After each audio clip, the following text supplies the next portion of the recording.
इस फाइल को मैं अपने उसमें ओपन कर लेता हूँ। ये एम्प्टी फोल्डर है, इसमें कुछ भी नहीं है। इसको मैं ओपन कर रहा हूँ।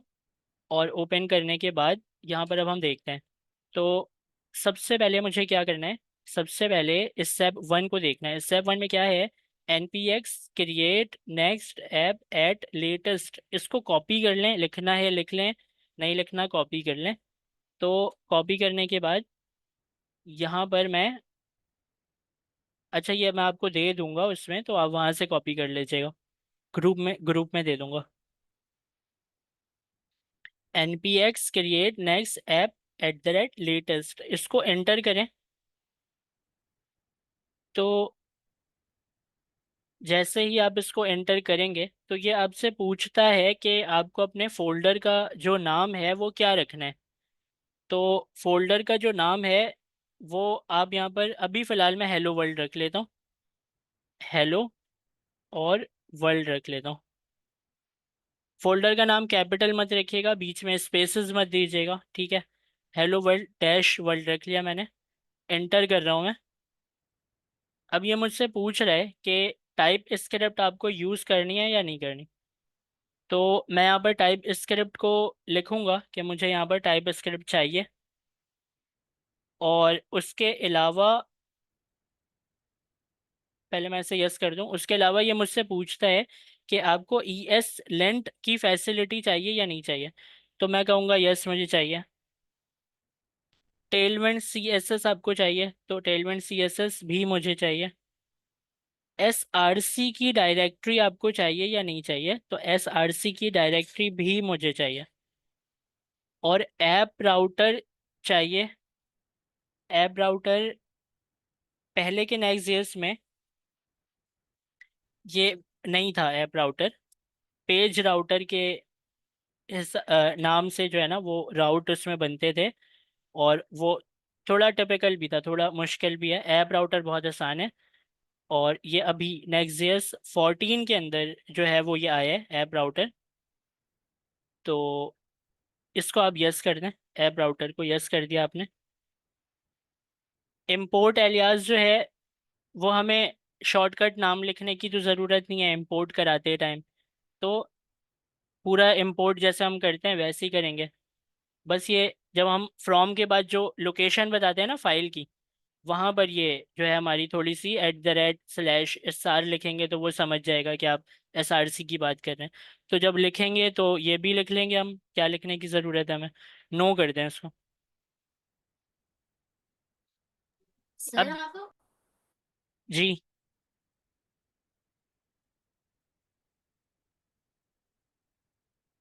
तो इंस्टॉलेशन शुरू हो गई।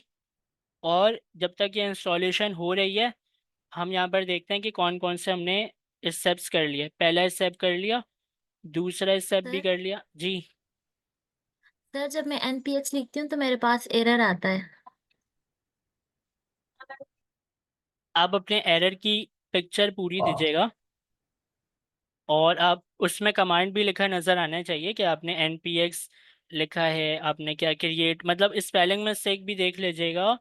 और जो एरर आ रहा है उसको कंप्लीट आप जो है वो उसमें भेजिएगा पिक्चर में, तो मैं देख लूँगा।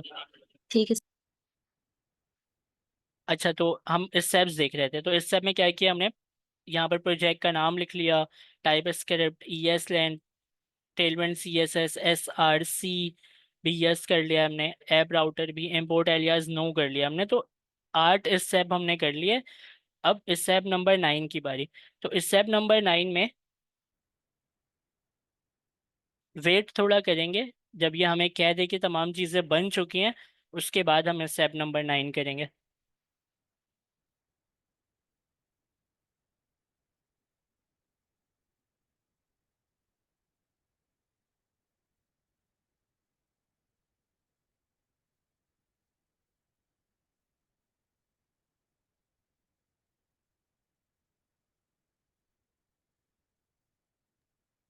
सर जी सर ये भी ऑटो मोड की तरह से चल रहा होता है जब हम लिख रहे होते हैं कोडिंग। जब हम कल कर रहे थे ना तो उसमें मतलब जो भी हम लिख रहे थे कोड ना H1 में चेंजेस कर रहे थे CSS में ना, तो वो सब इसमें लिखी भी आ रही थी नीचे ना। जी जी, वो ऑटो मोड पे चलता नहीं है, आप उसको खुद चलाते हैं। npm run dev जब आप करते हैं तो आप उसको ऑटो मोड पर ही चला रहे होते हैं उस वक्त। तो यहाँ पर देखें सक्सेस लिखा आ गया। अब क्या है, ये फाइलें सारी बन गई हैं। अब क्या करना है हमें, इसको बंद करते हैं, हेलो वर्ल्ड को ओपन करते हैं। तो हेलो वर्ल्ड के अंदर हमें बहुत सारी फाइलें दिख रही हैं। हेलो वर्ल्ड को दोबारा बंद कर देते हैं और टर्मिनल में आ जाते हैं। अब स्टेप नंबर 9 मुझसे ये कहता है कि भाई आप अभी इस वक्त हेलो वर्ल्ड के फोल्डर में खड़े ही नहीं हैं। आप कहाँ पर हैं, अपने नेक्स्ट जेएस प्रैक्टिस के फोल्डर में। देखें, नेक्स्ट जेएस प्रैक्टिस के फोल्डर में मैं हूँ और हेलो वर्ल्ड के फोल्डर के अंदर मेरी तमाम चीज़ें बनी हुई हैं। तो मुझे होना तो उस दौरान हेलो वर्ल्ड के फोल्डर में चाहिए ना, क्योंकि उसी के अंदर तो मुझे काम करना है, तमाम चीज़ें मेरी वहाँ पर बनी हुई हैं।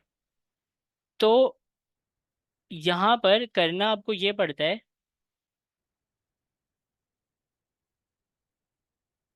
कि आपको अपनी डायरेक्टरी चेंज करनी पड़ती है। डायरेक्टरी चेंज करने से मतलब है कि जो आप यहाँ पर अभी देख रहे हैं वो है नेक्स्ट जेएस की प्रैक्टिस वाले फोल्डर के अंदर ये मौजूद है। इसका एड्रेस नोट करें।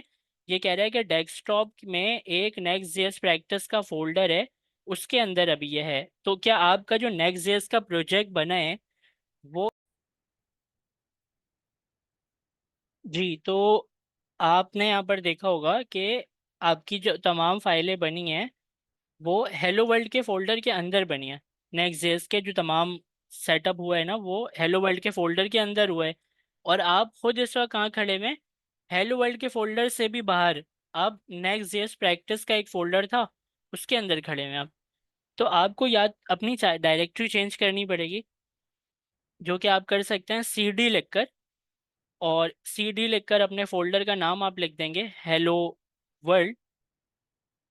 तो ये आपकी डायरेक्टरी तो चेंज कर देगा, लेकिन ये आप डायरेक्टरी चेंज कर लेंगे अपनी सिर्फ और सिर्फ टर्मिनल की, ये इसको नहीं चेंज करेगा। मतलब आपने अपना वीएस कोड जो है वो नेक्स्ट जेएस प्रैक्टिस के अंदर खोला और उसके अंदर एक फोल्डर हेलो वर्ल्ड का बना, उसके अंदर तमाम नेक्स्ट जेएस की चीज़ें रखी हुई हैं। तो या तो आप सिर्फ अपने टर्मिनल की डायरेक्टरी चेंज कर लें यहाँ से, काम तब भी चल जाएगा और इसको इस तरह ही रहने दें।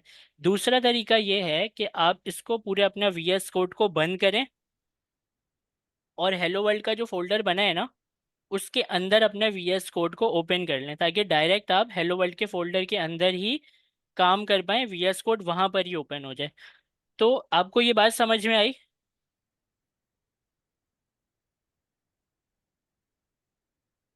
Yes sir. ठीक है। अब देखें, जो दूसरा वाला तरीका है उसको करने का जो है वो मेथड क्या है, आप यहाँ पर लिखें कोड, और कोड लिखकर आप यहाँ पर लिखें -r, मतलब री स्टार्ट समझ लें, रीस्टार्ट करना है वीएस कोड को।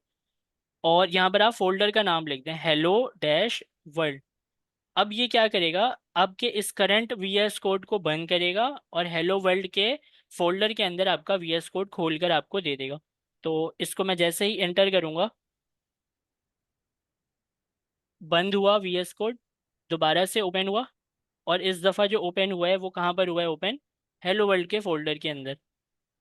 तो ये इस तरीके से भी आप ओपन कर सकते हैं। ये स्टेप भी इसमें लिखा हुआ है।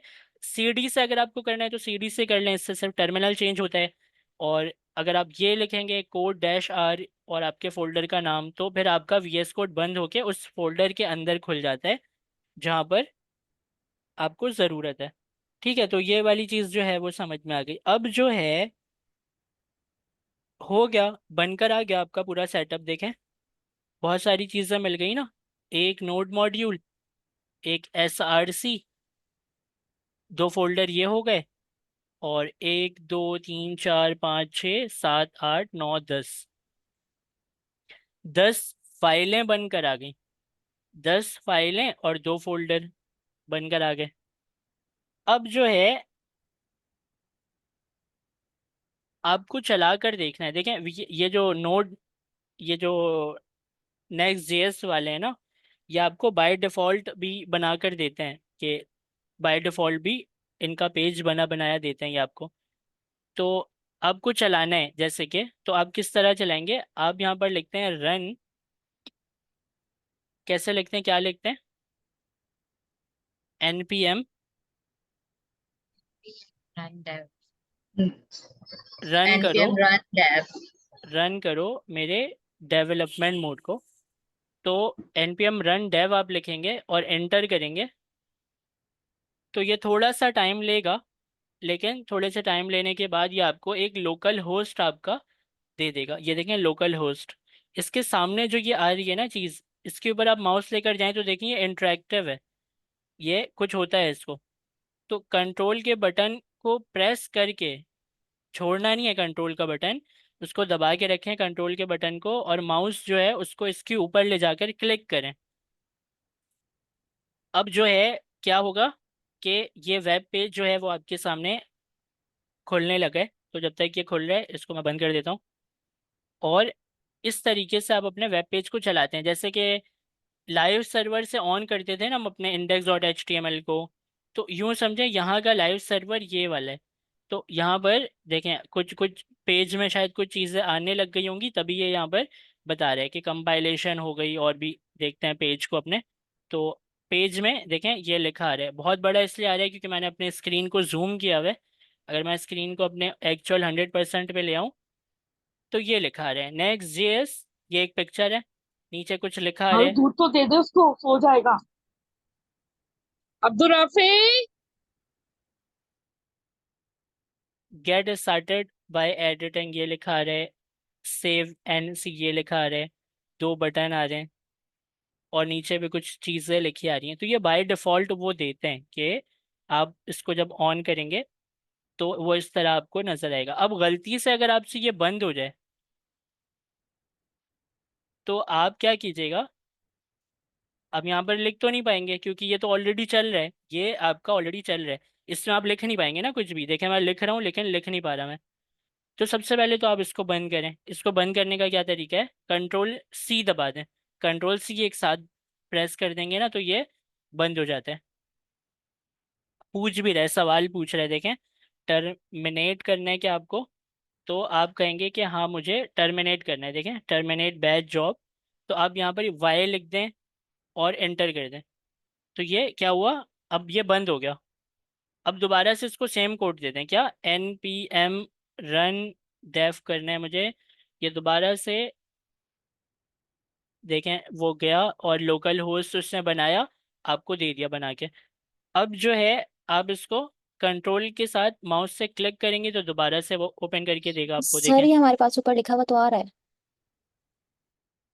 क्या लिखा जैसे आ रहा है, जब ये ऊपर है ऑलरेडी, ये लोकल वाला जो एड्रेस है ये सारा आ रहा है, पाथ आ रहा है, तो इसको हम दोबारा रीयूज नहीं कर सकते।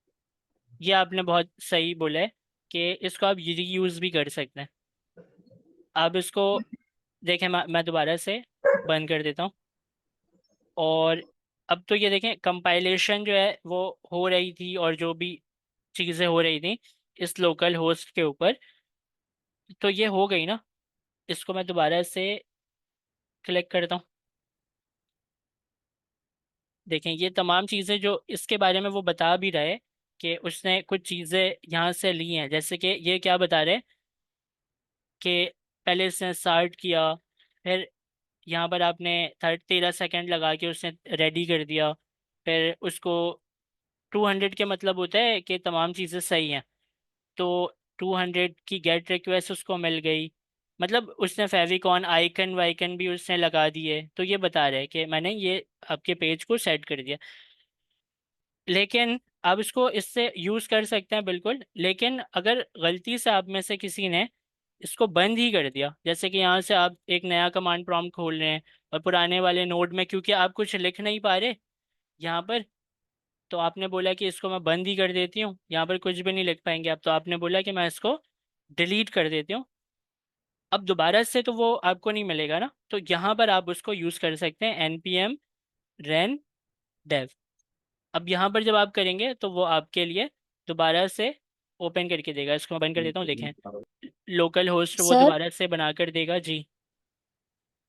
अब हमारे पास कोई ऐसा मेथड नहीं है, अगर हमसे ये गलती से बंद हो जाए तो फिर हमें दोबारा ना करना पड़े, हम यहीं से स्टार्ट कर दें। दोबारा तो देखें लिखना तो पड़ेगा, क्योंकि स्टार्ट करने के लिए जब लाइव सर्वर से भी आप स्टार्ट करते थे तो राइट क्लिक करके लाइव सर्वर पे क्लिक करते थे तो लाइव सर्वर में ओपन होता था ना। मतलब लाइव सर्वर से अगर आपने बंद किया उसको, जो आपके गूगल क्रोम में एक आपकी वेबसाइट खुली और आपने उसको बंद कर दिया, तो कुछ किए बिना वो भी नहीं खुलता। मतलब अभी अभी तो ऐसी टेक्नोलॉजी नहीं आई कि मैं सिर्फ सोचूं और वो खुल जाए, लेकिन आपको करना पड़ता था उस समय, राइट क्लिक करके लाइव सर्वर पे क्लिक करते थे तो वो ओपन हो जाता था। तो इसमें भी थोड़ी मेहनत करनी पड़ेगी आपको। अगर आपने टर्मिनल ही बंद कर दिया तो फिर npm रन डेफ कर लीजिएगा, और अगर आपने टर्मिनल बंद नहीं किया, गलती से सिर्फ बंद हो गया, तो सिर्फ सिंपल इसके ऊपर आके आप क्लिक करेंगे तो हो जाएगा। सर यहाँ पे क्वेश्चन है, जी जैसे जी। मतलब सपोज मैंने टर्मिनल में 2 मरतबा जो है वो रन की कमांड यूज कर ली है, मेरे पास 2 मरतबा मतलब लोकल होस्ट की जो आईडी आई है क्लिकेबल, तो मतलब दोनों का रिजल्ट सेम आएगा या डिफरेंट आएगा? और दूसरा क्वेश्चन ये कि मतलब जैसे बाजुकात मुझे अगर टर्मिनल में कुछ लिखना है, मैं नहीं लिख पा रही, तो मैं टर्मिनल बंद करके फिर दोबारा मतलब उसको रन कर रही होती हूँ, तो मतलब इसका क्या, मैं कहीं गड़बड़ कर रही होती हूँ जो मेरे पास टर्मिनल में मैं कुछ लिख नहीं पा रही होती है, उसको किस तरीके से टर्मिनल में लिखने के लिए हम वापस वो कर सकते हैं? जी जी, देखें असल में क्या होता है कि आपके पास एक लोकल होस्ट चला जिसका नंबर है 3000, ये 3000 नंबर है। अब आप दोबारा से अगर npm रन डेफ करना चाहें इसमें, तो पहली बात तो आप इसमें कुछ लिख नहीं पाएंगे, ठीक है। अगर आपको लिखना है इसमें कुछ, तो ये चलते हुए इसको, जो ये चला रहे आपका npm रन डेफ जो चल रहा है, इसको सबसे पहले तो आपको बंद करना पड़ेगा। कैसे बंद करेंगे? कंट्रोल सी दबाकर। तो यहाँ पर वो पूछ रहा है कि क्या मैं बंद कर दूं लोकल होस्ट पर, जो मैंने ये इतना सारा काम किया है आपके लिए, चीज़ें लेकर आया है ये मेरे लिए कहीं से उठा उठा के। तो ये मुझसे पूछ रहा है कि लोकल होस्ट में क्या ये जो मैं लेकर आया हूँ ये सब बंद कर दूं। तो वो आप कहें हाँ इससे बंद कर दो, तो अब आप निकल गए लोकल होस्ट 3000 से बाहर। ये आपके लिए अब कुछ लेकर नहीं आएगा और ना ये आपके लिए उस पेज को देखेगा। अब बंद कर दिया आपने, अब ये खत्म हो गया। अब देखें वो पेज आपको नजर तो आ रहा है, क्योंकि चीजें एक दफा यहाँ पर आ चुकी हैं, एक दफा चीजें यहाँ पर आ चुकी हैं। अब मैं, देखें इसको मैंने क्या किया, रिफ्रेश किया एक दफा, तो अब मुझे एरर मिलने लगा। एरर क्यों मिलने लगा? क्योंकि भाई वो लेकर आया था ना मेरे लिए तमाम चीजें, और मैंने उसको ही बोल दिया कि भाई बंद हो जाओ, टर्मिनेट हो जाओ, तो उसने बंद कर लिया अपने आप को। अब दोबारा से जब आप npm रन डेफ करते हैं तो वो दोबारा से लोकल होस्ट के ऊपर आपके लिए चीजें लेकर आएगा। देखें अभी सर स्टार्टिंग देखिए हो रही है, स्टार्टिंग के बाद वो एक एक करके लेकर आएगा चीजें आपके लिए। तो इस तरह वो, मतलब दो एक ही लोकल होस्ट के ऊपर दो चीजें एट अ टाइम कभी भी नहीं चल सकती ना। अच्छा इस हम्म। तरह करके देखते हैं, आपके माइंड में हो सकता है कि इस तरह आ रहा हो, तो कंट्रोल सी और एक करके। और भी चीज सर है मेरे पास आई थी, मतलब जैसे मैंने बहुत मरतबा रन रन कमांड यूज की थी, तो मेरे पास लोकल होस्ट का जो नंबर था ना, वो 3001 तक के भी चला गया था, 3001 हो गया था, तो वो एरर है या वो करेक्ट है मतलब? एरर नहीं है, असल में आपके पास एक आपके इसमें क्या कहते हैं, कम विंडोज़ के ऊपर 65,000 लोकल होस्ट होते हैं आपके पास, जो पोर्ट नंबर होते हैं ना 65,000 तक होते हैं। उनमें से कुछ वो यूज़ भी कर रहा होता है, और बाकी कुछ आपको मिले हुए होते हैं जिस पे वो आपको कभी 5,000 पर चला देगा, कभी 3,000 पर चला देगा। जो भी पोर्ट फारिग होती है उस पर चला देता है वो। तो 65,000 पोर्ट्स अवेलेबल होते हैं। अब जो ये सही तो आपका मतलब अगर किसी, 3001 पे अगर उसने चलाया है दोबारा, तो वो कोई एरर नहीं था मतलब? वो एरर नहीं है, वो बस अलग से उसने पोर्ट पे चला दिया। तो npm रन डेफ कर देते हैं यहाँ पर, ठीक है, इसको हम चला देते हैं ये जब तक लोकल होस्ट ये लेकर आ जाए। ये देखें लोकल होस्ट 3000 लेकर आ गया। अब मैं इसके ऊपर क्लिक करके इसे ओपन कर लेता हूँ, पहले वाले को बंद कर देते हैं, इसको ओपन कर लेता हूँ। और क्या करता हूँ, एक और खोलता हूँ कमांड प्रॉम्प्ट। पहला वाला देखें चल रहा है, वो पहला वाला चल रहा है, दूसरे वाले में भी आ गए, इसमें भी यही करते हैं, npm रन डेव, एंटर।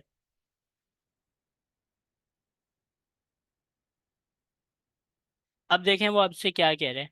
वो कह रहे हैं कि भाई 3,000 पोर्ट नंबर जो है ना वो यूज़ हो रहा है इस वक्त, और आपको ट्राई करना पड़ेगा 3001 पोर्ट नंबर पर, 3000 के बजाय 3001 पर आप ट्राई करें। तो उसने दिया भी आपको 3001, क्योंकि ऑलरेडी आपने समझा ना कि 3000 के ऊपर तो वो ये काम कर रहा है आपके लिए, चीज़ें लेकर आ रहे हैं, और वेब पेज को आपको वहाँ पर अच्छे से नेक्स्ट की पिक्चर लगा के कुछ लिखा हुआ है, 2 बटन आ रहे हैं, वो सब कुछ आपको दिखा कर यहाँ पर सेटअप कर दिया उसने, वो आपको दिखाएगा। देखें, नेक्स्ट लिखा है, यहाँ पर कुछ चीज़ें हैं, 2 डिप्लॉय और ये 2 बटन है। तो ये सारा सेटअप इसने कर दिया, ये यही कह रहा है कि 3000 के ऊपर। लेकिन अगर आपने फिर भी इसको बोला कि दोबारा npm रन डेफ करने, तो वो यही कह रहा है कि भाई 3000 के ऊपर तो ऑलरेडी चल रही है एक चीज़, तो वो कह रहा है इन यूज़ है, तो 3000 के ऊपर चल रही है, आप 3001 ट्राई कर लो। तो 3000, अच्छा यहाँ पर एरर भी आपको कुछ देखने मिलते हैं। यहाँ पर वो कह रहा है कि ऑपरेशन नॉट परमिटेड ओपन सी, मुझे एक लोकेशन देता है वो, फिर एरर देता है, कोड, सिस्टम कॉल, और एक यहाँ पर पाथ डिफाइन करता है, और रेडी भी कहता है। चले मैं इसको ओपन करता हूँ, देखते हैं। तो मैंने इसको ओपन कर लिया, 3000 वाला मेरा ये पहला वाला पेज है जो कि हो चुका है, और 3001 वाला ये है, इसको भी देख लेते हैं। 3001 के ऊपर इसने क्या किया, मुझे सेटअप करके दे दिया। यहाँ पर आप देख रहे हैं 3001 लिखा हुआ है, जी सर। और यहाँ पर 3000 लिखा हुआ है। दोनों में सिमिलर डाटा ही उसने ला कर दे दिया। तो मेरा ख्याल है अब आपको हर तरीके से समझ में आ चुका होगा कि npm रन डेफ को किस तरह करना है। क्लियर है? जी जी जी। चलें, अब मैं कर देता हूँ 3001 वाले को बंद, और इसको रख लेते हैं, और इसको भी टर्मिनल को ऑफ कर देते हैं। अब यहाँ और से आप टर्मिनल में हमारे पास एक ऑप्शन होता है गिट बाश, वो क्या चीज है? गेट बैश भी आपके, जब आप गेट इंस्टॉल करते हैं ना, आपको याद है कि आपने पिछले जन्म में गेट बैश इंस्टॉल किया था, जब आपने type G script sir. VS code type पहली पहली। स्क्रिप्ट के साथ। जी जी, वो गेट, वो वही है, गेट बैश है वो, उसका टर्मिनल है वो। तो सर उसमें सर उसकी कोई चीज डिफरेंट है, वो ये क्या चीज है वो? वो डिफरेंट तो नहीं, गिट की चीज़ें आप उसमें चला सकते हैं, गिट बैश भी अच्छा है, आप उसको यूज़ करें।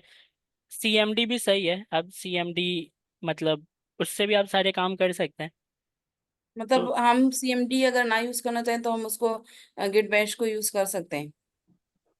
मतलब ऐसी क्या बात खराब हो गई आपकी सीएमडी से? सर नहीं, मैं मतलब थोड़ा बंदा न्यू चीज भी ट्राई करे, तो मैंने उसको ट्राई नहीं किया, मेरा दिल चाह रहा था कि करूं, लेकिन मैंने कहा पता चले कुछ का कुछ हो जाए, जो करना चाह रहे हैं काम वो भी ना हो पाए, फिर इसलिए ट्राई नहीं किया था। मैंने कहा मैं आपसे पूछूंगी फिर उसके बाद करूंगी। कर सकते हैं वो, मतलब आप उसको बल्कि ज़्यादा यूज़ भी करेंगे आप उसको बाद में, जब आप वो करेंगे ना, बैकएंड वगैरह जब आप करेंगे, तो आप उसको करते हैं यूज़। पावर शेल भी यूज़ करेंगे, गिट बैश भी यूज़ करेंगे। तो वो है कुछ सर भी नहीं, वो यही है, टर्मिनल ही है आपका वो भी। सर हम ये गेटअप में जब ये फाइल डालते हैं तो अच्छा, इसको अब समझते हैं। इसमें जो ये फोल्डर आपको इसने बना कर दिया है ना, तो इसमें सबसे पहले तो आप ये नोट करेंगे कि जब आपने npm रन डेफ किया है, तो npm रन डेफ करते ही आपके पास एक डॉट नेक्स्ट का फोल्डर बनकर आ गया। डॉट नेक्स्ट का फोल्डर पहले नहीं आ रहा था, अभी आ गया आपके पास। तो ये चलाने से आया, जब npm रन डेफ करके आपने चलाया तब ये आया है। और उसके बाद फिर जो है, यहाँ पर नोड मॉड्यूल्स है, SRC का फोल्डर है, ES लेंट की फाइल है, गेट इग्नोर नेक्स्ट की एक डेवलपमेंट की फाइल है, और नेक्स्ट जेएस की कॉन्फ़िगरेशन की फाइल है, package log Jason, package Jason, post CSS config जो है ये टेलमेंट CSS के साथ आता है, और रीडमी की एक फाइल है, टेलमेंट CSS की है, और कॉन्फ़िगरेशन की फाइल है।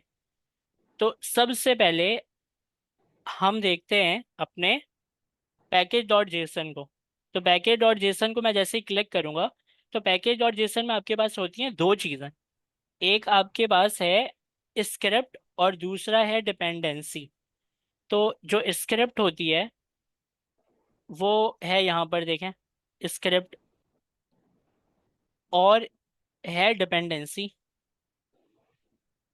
तो कहा जाता है ना कि नेक्स्ट.जेएस जो है वो फ्रेमवर्क है रिएक्ट का।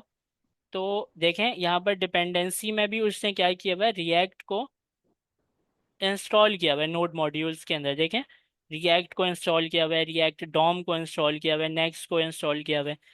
तो इसने रिएक्ट की डिपेंडेंसीज इंस्टॉल की हुई हैं, और बाकी डेवलपमेंट मतलब कोड लिखते टाइम जो डिपेंडेंसीज आपको चाहिए वो डिपेंडेंसी भी इंस्टॉल की हुई है। जैसे कि टाइप स्क्रिप्ट, आपको पता है ना टाइप स्क्रिप्ट तो चलता नहीं है हमारे वेब पेज में, वो तो जावा स्क्रिप्ट में कंपाइल होकर चीज़ चलती है।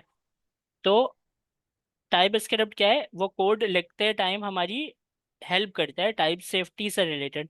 तो ये टाइप स्क्रिप्ट जो है इन्होंने, क्योंकि हमने ही बोला इसको कि टाइप स्क्रिप्ट यूज़ करना है हमें, तो इसलिए उसने टाइप स्क्रिप्ट को भी डेवलपमेंट डिपेंडेंसी में रख लिया।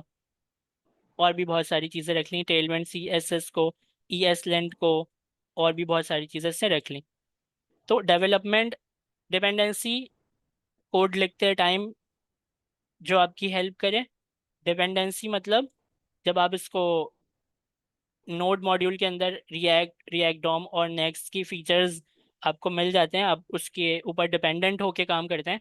तो ये तीनों चीज़ें आपको मिल गई हैं नोड मॉड्यूल के फोल्डर में। और ये डिपेंडेंसी के अलावा स्क्रिप्ट होती है आपके पास। तो स्क्रिप्ट के अंदर जो है और बिल्ड है, स्टार्ट है और लेंथ है। तो यहाँ पर अगर आप देखेंगे ना, तो आप जब करते हैं npm run dev, आप क्या करते हैं npm run dev करते हैं, तो वो जो है यहाँ से आपकी स्क्रिप्ट में से चलाता है। मतलब देखें, आप उसको एक्चुअल में ये बोलते हैं कि npm dev वाली जो प्रॉपर्टी है ना वो चलाओ। तो dev वाली प्रॉपर्टी अंदर ही अंदर कहती है कि नेक्स्ट डेवलपमेंट जो है वो चलाना है। तो इसको देखते हैं ज़रा, कैसे देखेंगे। इसको मैं बंद कर देता हूँ, ये जो चल रहा है ना इसको मैं क्या करता हूँ, बंद कर देता हूँ। तो कैसे बंद करना सही रहेगा, हाँ ठीक है कर देते हैं बंद। टर्मिनेट करके यस कर देते हैं, बंद हो गया। ठीक है, क्लीन कर देते हैं इसको। अब बंद तो मैंने कर दिया। अब मैं अपने पैकेज डॉट यहाँ पर स्क्रिप्ट में आके ना डेव को भी रिमूव कर देता हूँ, और चेंजिंग तो आ गई है।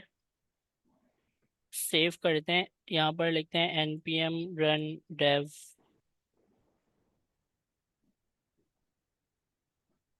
तो यहाँ पर आप देखेंगे कि वो एरर दे रहा है। वो एरर इसलिए दे रहा है, वो कह रहा है कि भाई डेव जैसी तो कोई चीज़ है ही नहीं स्क्रिप्ट के अंदर, तो वो क्या चलाएगा। तो यहाँ पर देखें मिसिंग स्क्रिप्ट भी लिख कर दे रहा है कि स्क्रिप्ट के अंदर आपके डेव जैसी कोई चीज़ नहीं लिखी है, आप पता नहीं क्या चलाना चाह रहे हैं। तो यहाँ पर जो चीज़ें लिखी होती हैं स्क्रिप्ट में,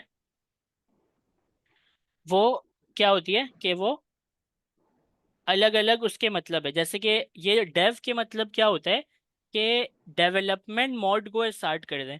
डेवलपमेंट मोड मतलब जब आप कोड को लिख रहे होते हैं, तो वो डेवलपमेंट है ना आपकी, कि जब आप कोड लिख रहे होते हैं तो आप उसको लिख रहे हैं। ऐसे ही जैसे लाइव सर्वर में अभी थोड़ी देर पहले आपने क्या बोला था कि लाइव सर्वर में ऐसा होता है कि जब भी हम कोई चेंजिंग कर रहे होते हैं अपने HTML में, तो लाइव सर्वर हमें वेब पेज पे दिखाता है। तो डेव के मतलब भी यही होता है कि आप डेवलपमेंट मोड को स्टार्ट कर रहे हैं। तो डेवलपमेंट मोड मतलब लिखने, कोड लिखते टाइम जब आप कुछ लिखें तो आपको वहाँ पर भी नज़र आए। तो इस तरीके से डेवलपमेंट मोड।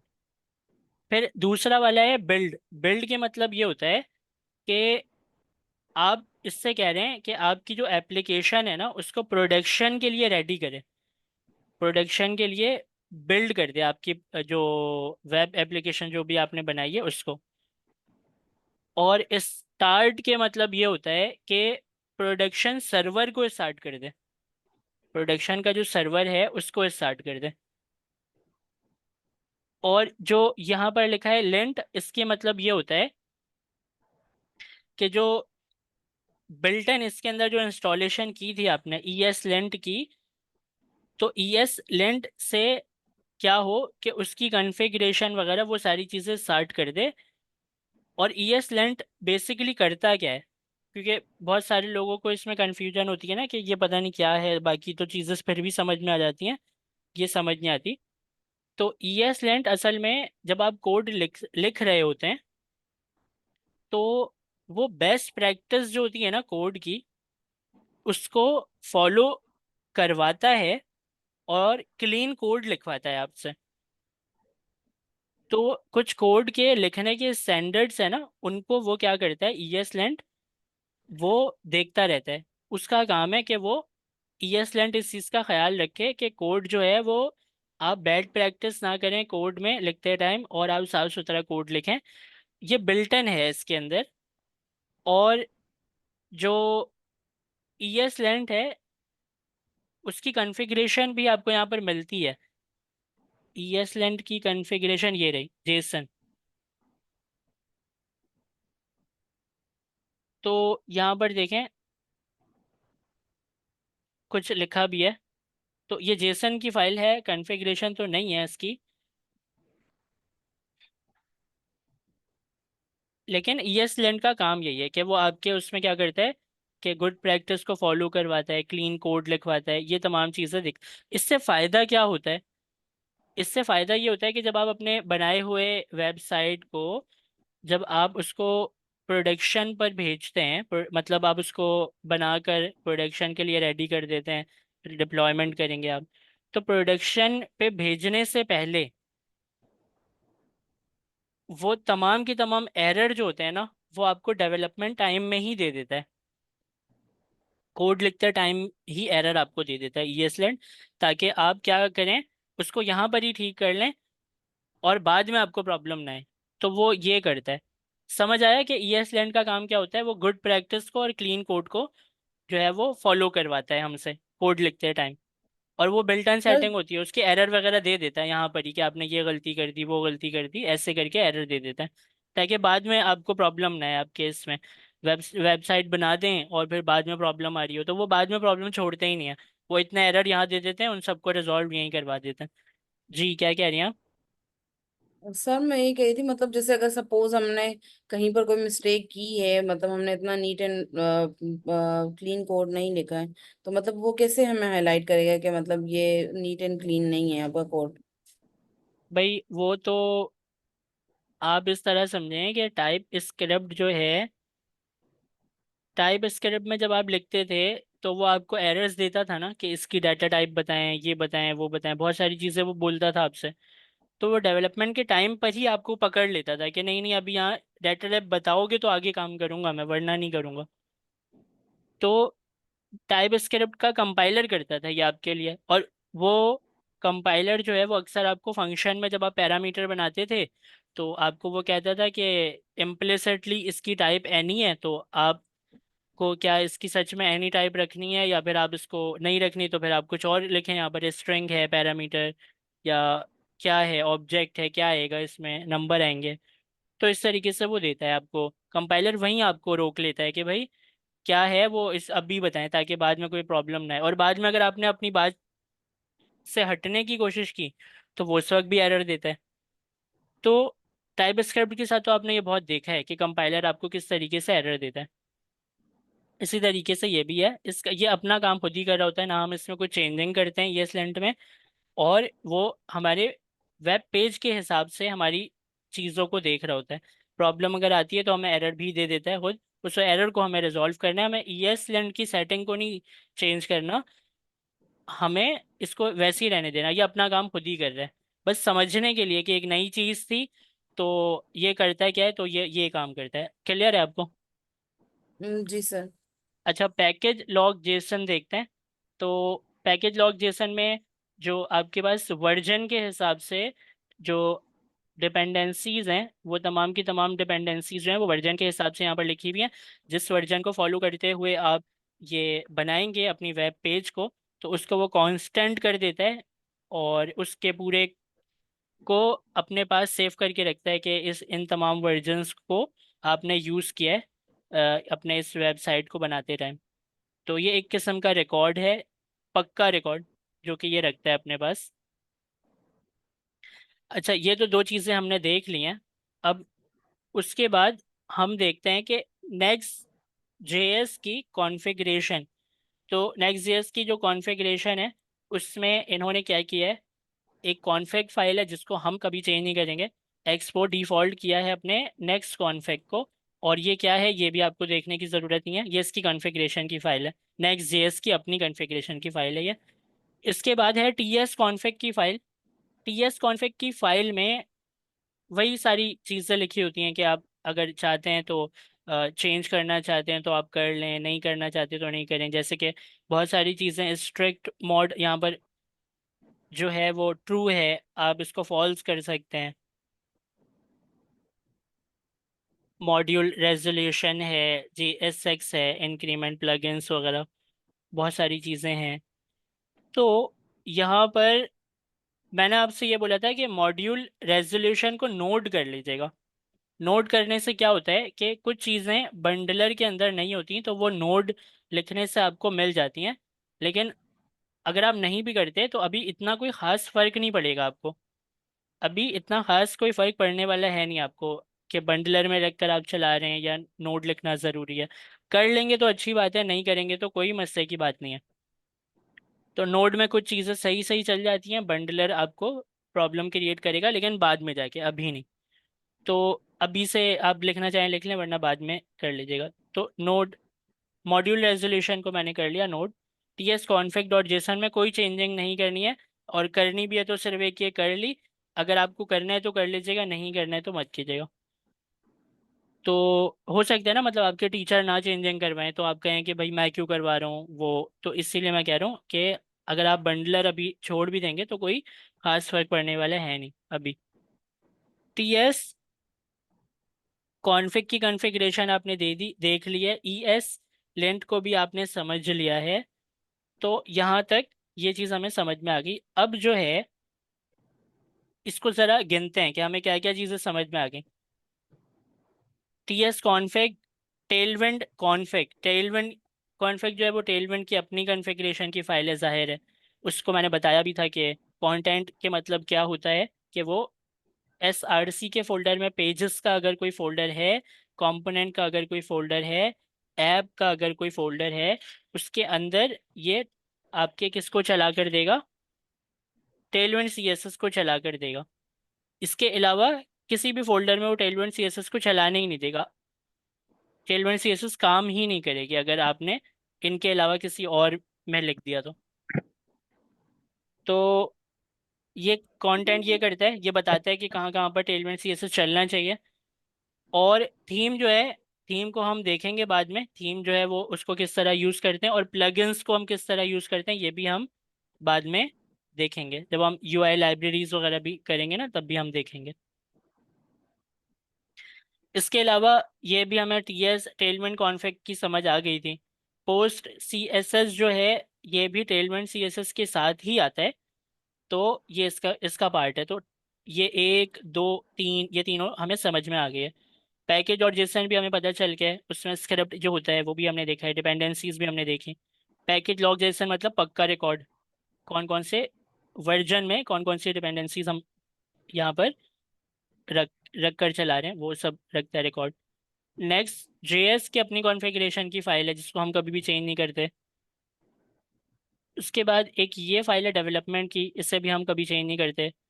गिट इग्नोर की फ़ाइल अगर आप देखें ना, तो गिट इग्नोर को तो आप जानते ही हैं।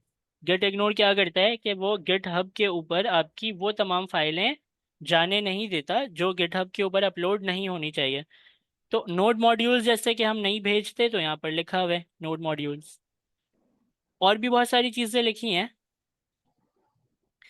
इसमें से मैं आपको एक चीज़ ये दिखाना चाहूँगा कि यहाँ पर उसने नेक्स्ट को लिखा हुआ है, डॉट नेक्स्ट, देखें। डॉट नेक्स्ट की जो ये वाली फाइल है, ये जो कि अभी npm रन डेफ करने से मेरे पास आई थी, उसको भी इससे यहाँ पर लिखा हुआ है कि ये भी नहीं जाती फाइल। ये सिर्फ आपके डेवलपमेंट के टाइम पर आपके पास आ जाती है, जाती ये भी नहीं है गिटहब में, ना ये जाती है ना नोड मॉड्यूल्स जाता है।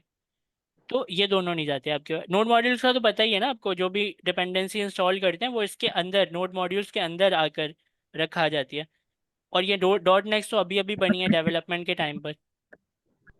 तो ये तमाम चीज़ें हमें समझ में आ गई हैं। और डॉट नेक्स्ट का मेरे ख्याल से जब आपने दो दो दफ़ा npm रन डेव किया था तो पोर्ट नंबर 3001 जब उसने ओपन करके दिया था तो उसके नीचे कहीं वो बता भी रहा था कि आप इस एड्रेस के लोकेशन में आप जाकर देखें कि पोर्ट नंबर 3000 पहले से चल रहा है। तो वो इसी डॉट नेक्स्ट के फोल्डर में ही भेजना चाह रहा था मुझे। तो मैंने जो है वो मैं अभी आपको दिखा नहीं सकता वरना दोबारा करना पड़ेगा मुझे।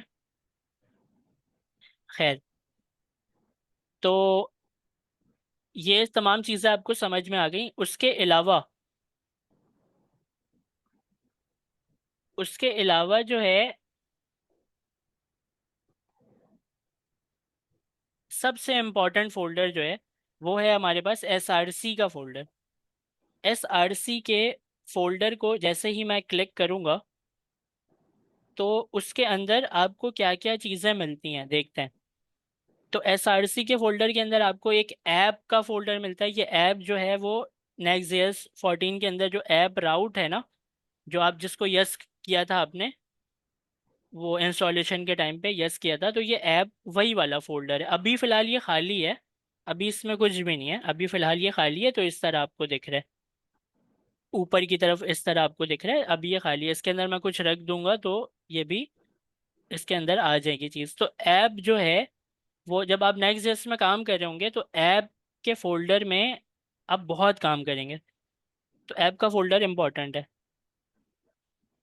उसके बाद SRC के फोल्डर में हमें क्या क्या मिलता है, एक ऐप का फोल्डर मिलता है, एक फॉन्ट का फोल्डर मिलता है, और एक आइकन का फोल्डर, एक आइकन की फ़ाइल मिलती है, ग्लोबल डॉट CSS की फ़ाइल मिलती है, लेआउट की फ़ाइल मिलती है, पेज की फ़ाइल मिलती है, और बस यही मिलती है। बाकी ये नीचे वाली फाइलें तो SRC के अंदर नहीं है, ये तमाम फाइलें SRC से बाहर हैं।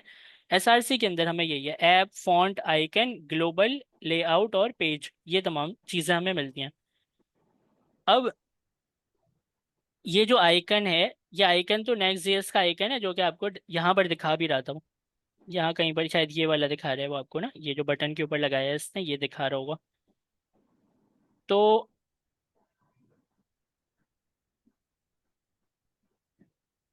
फॉन्ट को ओपन करते हैं। फॉन्ट के अंदर दो अलग अलग टाइप के फॉन्ट यूज़ किए हुए हैं।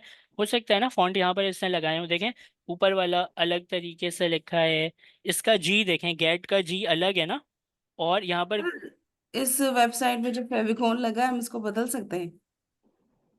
हाँ कर सकते हैं, कर तो सकते हैं बिल्कुल। तो पहले मीटिंग ख़त्म होने वाली है तो आप इसको कर लीजिएगा, बदल लीजिएगा, बस जो भी आप लिखें उसके अंदर नाम यही रख लीजिएगा, ठीक है। फेविकॉन आइकन, आइकन ही ICO है बेसिकली, है इसकी जो एक्सटेंशन है आइकन की, तो वही नाम रखिएगा और कुछ भी अंदर रख दीजिएगा। आप इसको क्या कर सकते हैं, आप इसको यहाँ पर आइकन वाइकन जो है वो डिलीट भी कर सकते हैं और जो है वो चेंज भी कर सकते हैं। तो फॉन्ट को हम देख रहे थे, फॉन्ट के अंदर क्या है, फॉन्ट के अंदर दो फॉन्ट है अलग अलग टाइप के। और ये फॉन्ट तो मेरा ख्याल है कि आपको याद भी होगा ना, जो मैंने CSS में बताया था कि अपने कस्टमाइज फॉन्ट आप लगा सकते हैं, डाउनलोड करके रखें, उसको कनेक्ट करवा दें, याद है ना या भूल गए? जी सर, आपने वो फॉन्ट तो ऑसम से शायद बताया था। जी जी, तो हमने डाउनलोड ही किया था उस फॉन्ट को। यहाँ पर भी हम्म। देखें इनके अपने दो फॉन्ट रखे हुए हैं, और ये दोनों फॉन्ट अपने इस वेब पेज में यूज़ भी किया इन्होंने, क्योंकि इसका फॉन्ट ऊपर वाले का अलग है, नीचे वाले का फॉन्ट अलग है। तो ठीक है, ये फॉन्ट का फोल्डर है, क्योंकि जाहिर है आप तो यूज़ नहीं करने वाले, आप डिलीट भी करना चाहें तो कर सकते हैं। जैसे कि एक बहुत वो होता है ना सवाल कि भाई पता नहीं क्या क्या डिलीट कर दिया, एक वो जो वीडियोस देखते हैं ना ट्यूटोरियल्स, तो उसमें अक्सर होता है कि Next.js को इंस्टॉल किया फिर बहुत कुछ डिलीट कर दिया, तो उसमें होता है कि पता नहीं क्या क्या डिलीट कर दिया, तो जो ज़रूरी नहीं है वो डिलीट कर दिया। देखें फॉन्ट अगर आपको नहीं चाहिए तो आप डिलीट कर दें, आपको आइकन नहीं चाहिए आप डिलीट कर दें, ये है। तो हमने यहाँ पर सबसे इम्पोर्टेंट चीज़ क्या देखी है कि SRC का जो फोल्डर होता है वो सबसे इम्पोर्टेंट होता है, और उसके बाद ऐप का जो फोल्डर होता है वो बहुत इंपॉर्टेंट है। अभी खाली है, अभी इस वक्त खाली है। और फॉन्ट के अंदर फॉन्ट है, बाकी ये चीज़ें तो देखें, तीन चीज़ें आपके पास बहुत इंपॉर्टेंट हैं। इंपॉर्टेंट क्या है कि जो global dot C S S है, इसके अंदर अगर आपने कोई सी एस एस लिख दिया तो वो तमाम की तमाम जगहों पर अप्लाई हो जाएगी। यहाँ पर बहुत कुछ इन्होंने लिखा हुआ है, जैसे कि यहाँ पर एक वेरिएबल बनाया हुआ है, इसका सी एस एस का वेरिएबल बनाया है बैकग्राउंड फोरग्राउंड के नाम से।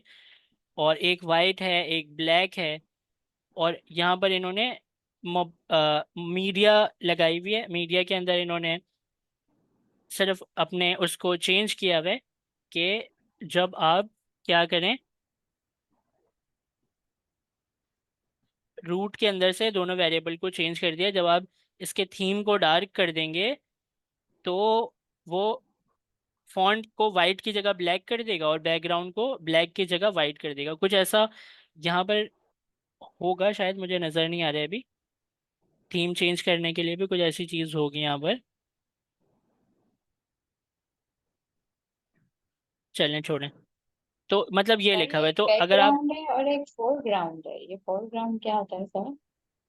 फोरग्राउंड मतलब होता है आपके टेक्स्ट, टेक्स्ट उसको फोरग्राउंड कहते हैं। लेकिन इन्होंने नाम लिखा हुआ है, ये वेरिएबल है, इसको कोई भी नाम दे सकते हैं। इसको मैं तहा भी दे सकता हूँ नाम। समझ आ रही बात? सी एस एस के वेरिएबल हैं ये। तो इसको मैं मिटा देता हूँ, एक काम करता हूँ, ये आपको अगर परेशान करें ये रूट और ये मीडिया, ये मिटा देता हूँ। क्योंकि इसको इन्होंने यूज़ कहाँ पर किया है, अपने बॉडी के अंदर इन्होंने टेक्स्ट को और बैकग्राउंड को चेंज करने के लिए यूज़ किया था। तो इसको तो मैं खुद भी वैल्यू दे सकता हूँ ना, तो मैं दे देता हूँ खुद ही। मैं यहाँ पर कह देता हूँ कि जो क्या था वो टेक्स्ट वाइट कलर से, ठीक है। तो यहाँ पर मैं लिख देता हूँ वाइट, और नीचे यहाँ पर मैं लिख देता हूँ ब्लैक। इसको भी मिटा देते हैं। यहाँ पर मैं कर देता हूँ ब्लैक, के बैकग्राउंड को ब्लैक कर दो और जो फॉन्ट है उसको वाइट कर दो। तो और बाकी जो फॉन्ट फैमिली है उसे एरियल रखे वो। और एरियल अगर काम ना करे तो ये, और अगर वो काम ना करे तो ये चल जाए इस तरह। और ये जो लेयर है, ये टेलविंड सी एस एस के अंदर आप अपने कस्टमाइज क्लासेस जब बनाते हैं ना, टेलविंड सी एस एस अगर आप में से किसी ने चलाया है तो आप क्लासेस ही तो देते हैं, तभी तो Tailwind C S S apply होती है। क्लास दिया तो वो टेलविंड अप्लाई होगी, ऐसी होता है ना। तो आप भी अपने खुद के भी क्लासेस बना सकते हैं। तो ये उसने टेलविंड सी एस एस की कोई क्लास बनाई है टैक्स बैलेंस के नाम से। और उसके जब भी टैक्स बैलेंस आप लिखेंगे तो वो टैक्स रैप को बैलेंस कर देगा। इस तरह ये, तो इसको भी मिटा दें। टेलविंड सी एस एस अभी हम यूज़ नहीं करें, करेंगे, अभी नहीं करें। इसको भी मिटा दें। अब क्या बचा? अब तो सब समझ में आ रहा है ना आपको कि यहाँ क्या हुआ है। जी सर। तो सर ये तीन चीज़ें ना, इसको मत देखिएगा। ये जब टेलविंड सी एस एस की जो सेटिंग होती है तो वो हमें ये तीन चीज़ें वहाँ पर उस फाइल में लिखनी होती हैं जो कि मेन सी एस एस की फाइल होती है। और मैंने आपको बताया कि global dot C S S जो है वो मेन सी एस एस की फाइल है। तो ये तीन चीज़ें यहाँ पर लिखी हुई हैं, ये किसकी हैं?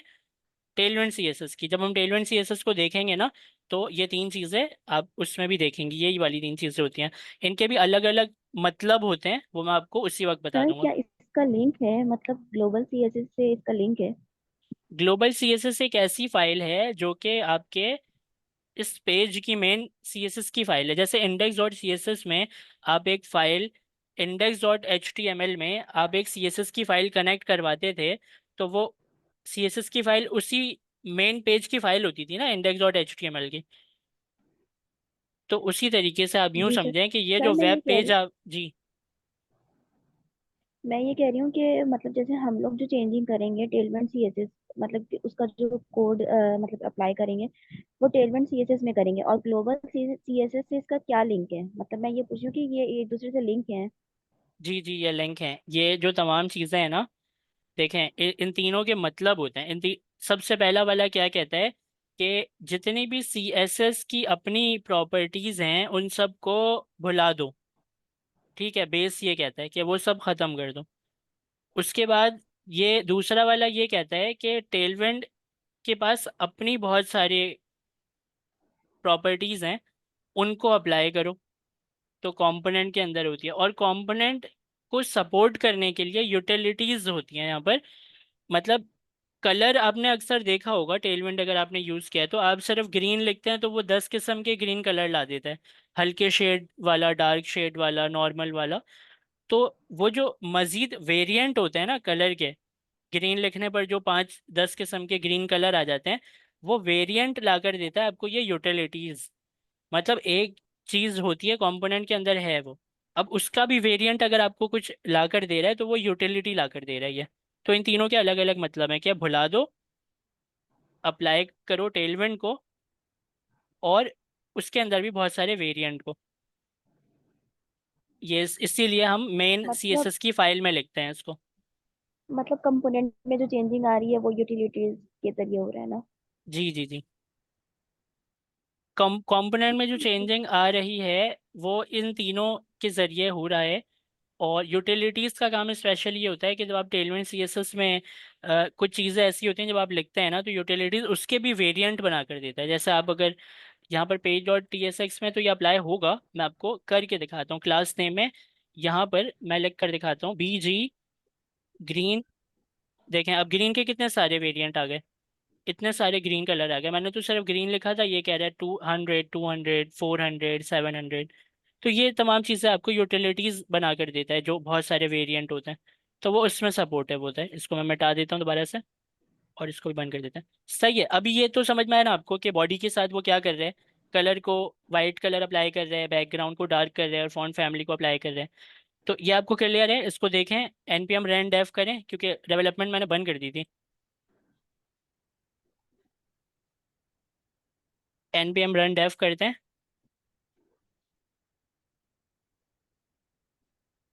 और लोकल होस्ट को ऑन सर कर देते पैकेज हैं। डॉट जैसे में भी तो क्या?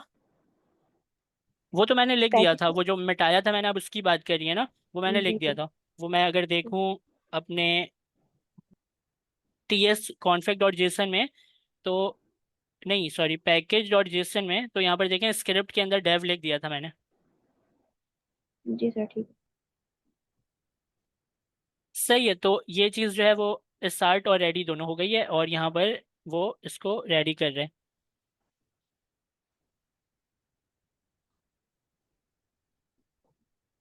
तो आपके पास यहाँ सर पर जी अभी प्रैक्टिस टैब स्क्रिप्ट की करनी है ना, जो अभी आपने शुरू में पढ़ाया। टाइप स्क्रिप्ट की करनी है जी। ठीक है सर।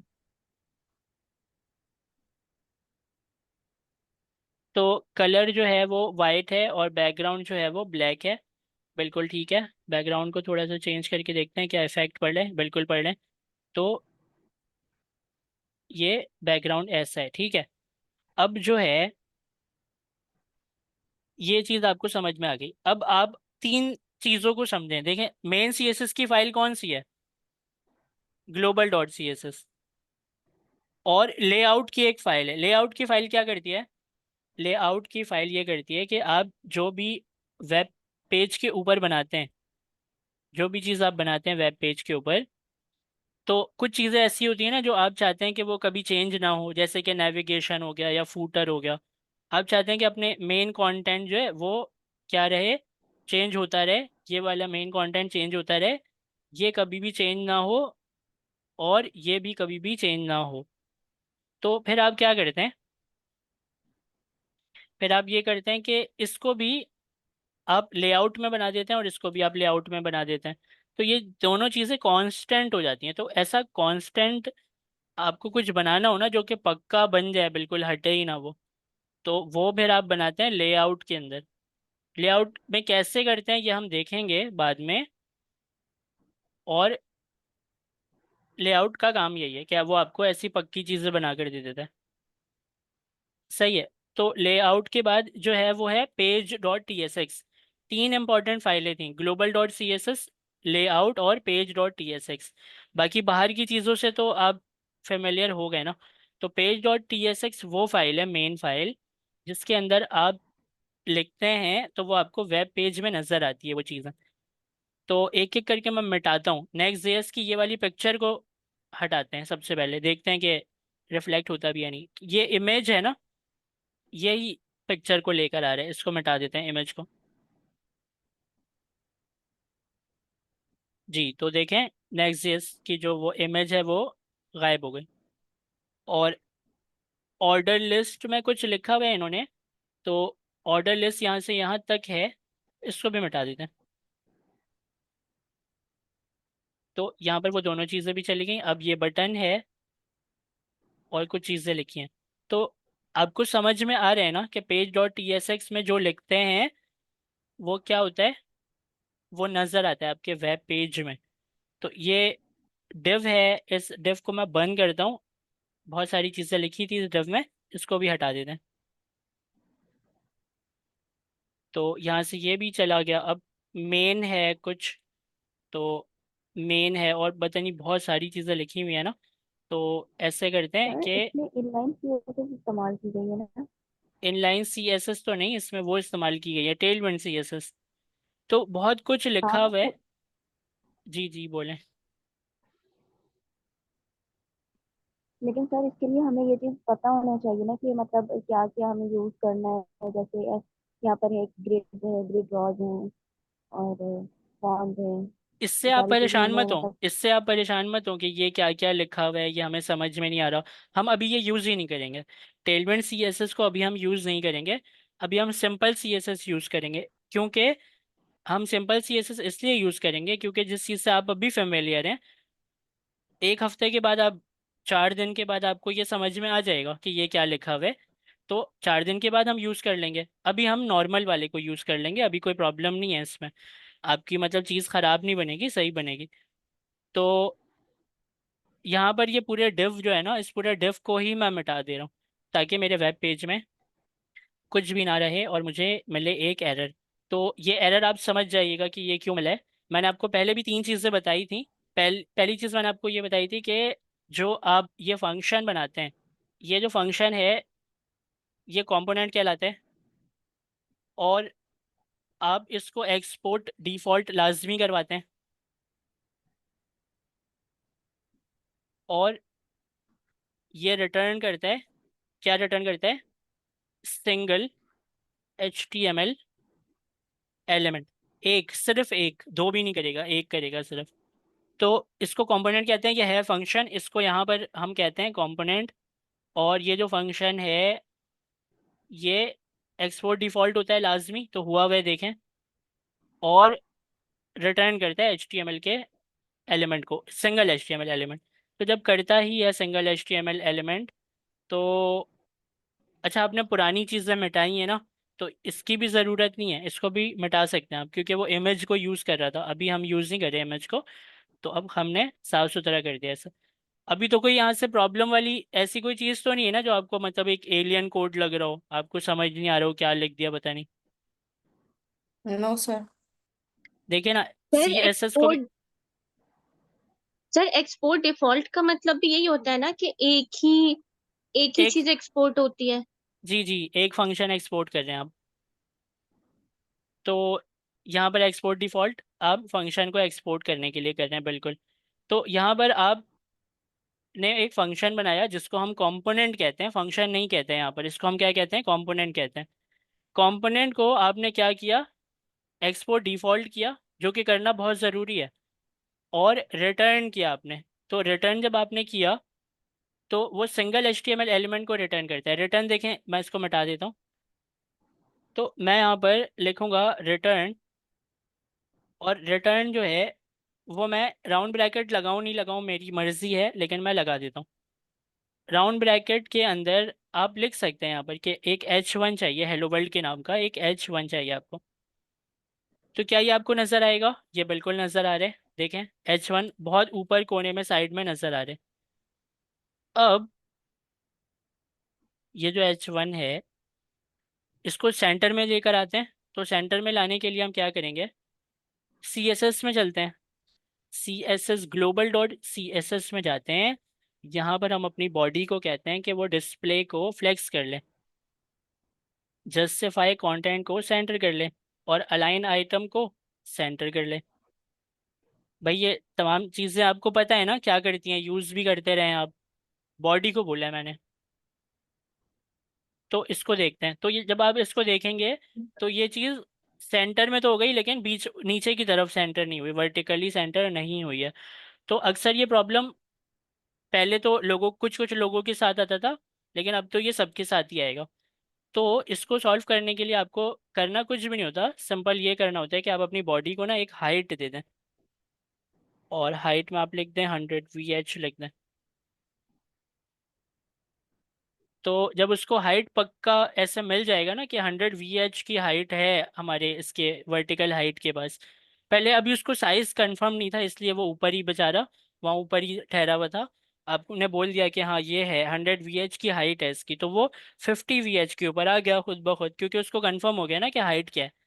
तो और सर, जी, सर सर इसके नीचे जैसे कि मैं अगर चाहूँ कि एक लाइन दूं, सिंगल लाइन इसके नीचे, जी तो आप हेलो दे वर्ल्ड सक के नीचे।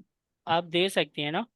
आप हेलो वर्ल्ड के नीचे लाइन आप दे सकते हैं बिल्कुल। Text text text decoration. Text decoration underline, yes sir. Text decoration underline ये है यहाँ पर।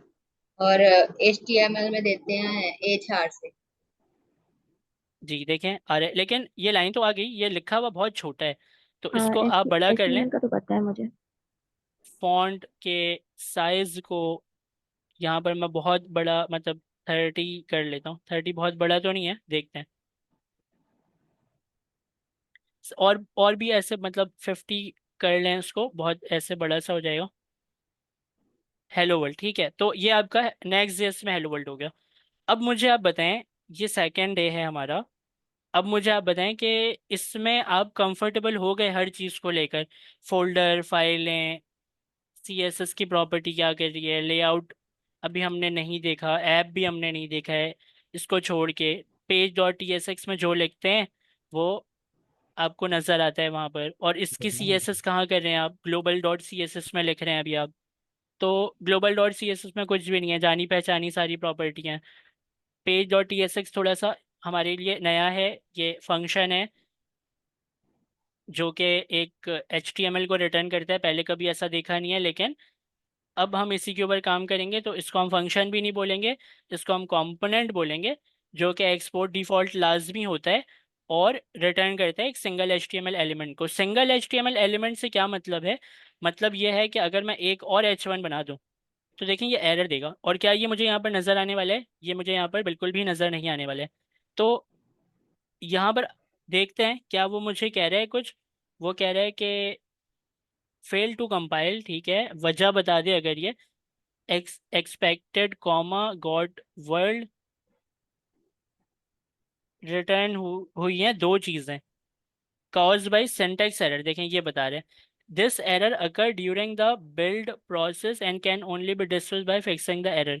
तो ये कह रहा है कि भाई एरर को ख़त्म करेंगे तब ये जो है एरर ख़त्म होगा, वरना नहीं होगा। और ये एरर की वजह क्या है, सिंटैक्स एरर। सिंटैक्स एरर किसको बोलते हैं, जब आप लिखते टाइम कोई एरर कर दें तो उसको सिंटैक्स एरर बोलते हैं। और ये एरर क्यों आ रहा है, क्योंकि साफ साफ बोल दिया गया कि एक ही चीज़ होगी, दो चीज़ नहीं होगी, तो एक आपको मिटाना पड़ेगा। क्लियर है यहाँ तक। Yes sir.